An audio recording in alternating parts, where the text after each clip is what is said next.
Hey, what's going on, everybody? This is MDENT313, and I'm back at you guys with another one. Listen, it's been this hot topic going on for the last week at ESPN with Stephen A. Smith and LeBron James, right? Where LeBron James, he made an interesting statement, and he said, when it comes to winning rings, right? Just because you have less rings or no rings don't mean that you don't deserve to sit at the table with, with other great players, right? And listen, this is something that I've been telling everybody for a long time. When, in my opinion, when you talking about great players, right, you have to add up everything as a totality, right? Because one of the things, because listen, I'm going to give a brief history before I get into this topic, right? My brother and I, we are 9 years apart, right? Pretty much almost 10 years. And his favorite player when it comes to football, because that's his favorite sport, was Tom Brady, and mine was Peyton Manning. And for years and years and years, we debated who was better between them two, When it came to basketball, right, his era was more so the Jordan era. My era was kind of more so the Allen Iverson, T-Mac, Kevin Garnett, Kobe Bryant, Tim Duncan era, right? So his era was more late 80s, to the 90s up until now. My era was more so mid 90s because I used to love NBA Live 95, and beyond, right? So I kind of caught that tail end of the Jordan era when it come to basketball. Football, I caught that Barry Sanders going into, currently, right? So,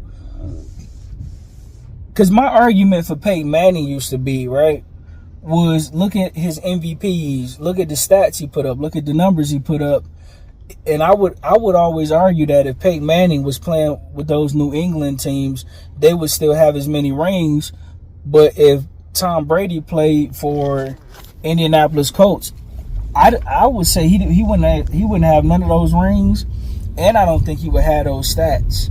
Now that's up for debate, right? That's no set in stone, but that's all debatable and that's all fair, right? So, here's the thing, right? And this is tricky because if you only solely judge by rings, there are players that you can look at and tell that are not as good or as talented as other players who either don't have any rings or who have less rings, right? When you get over to the NBA, right, a prime example of that would be a Robert Horry, right? You cannot sit here and tell me that Robert Horry is as great of a player as a Tim Duncan or Charles Barkley or Karl Malone, you know what I'm saying? A Gary Payton or whoever, right? Like, it just don't make sense, right? Even a guy that got a bunch of rings like a Bill Russell, we know, Bill Russell is an all-time great, but there's no way you could do the eye test and tell me that he's better than Wilt Chamberlain or Shaquille O'Neal or Hakeem Olajuwon or a David Robinson, a Patrick Ewing. Like, no way. Tim Duncan. Like, come on, man. Like, seriously, right? So, in my humble opinion, when you use the rings, you have to use it in conjunction with their God-given ability and their God-given talent, right? Now, when it comes to LeBron James, see, this is tricky, right? Because you got this Jordan versus LeBron, conversation that's been going on, and I don't think LeBron James has ever surpassed Kobe Bryant, in my humble opinion. But when you look at the overall stats, when you look at the assists and the rebounds, yes, he's a better player than both Michael Jordan as well as Kobe Bryant. But when it comes to scoring, even though he's the scoring leader, he got that scoring from longevity perspective.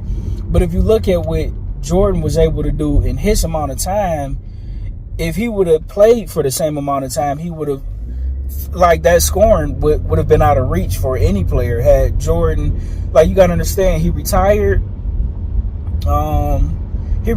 for a couple of years, right? Then he came back and won some championships. But prior to that, in the second season, Michael Jordan was hurt. If I'm not mistaken, I believe Michael Jordan played college basketball into his junior year. So that's like 5 or 6 seasons, that could have been prime Jordan that never even played, right? He was injured the majority of his second season. He played a couple of extra years of, college basketball where LeBron James and Kobe Bryant didn't play any. He retired after his third ring, came back.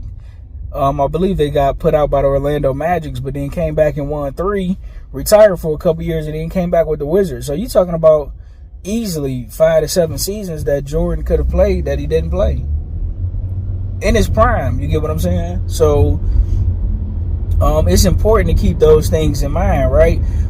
When you look at Dan Marino, in my opinion, talent for talent, I think he was better than Joe Montana.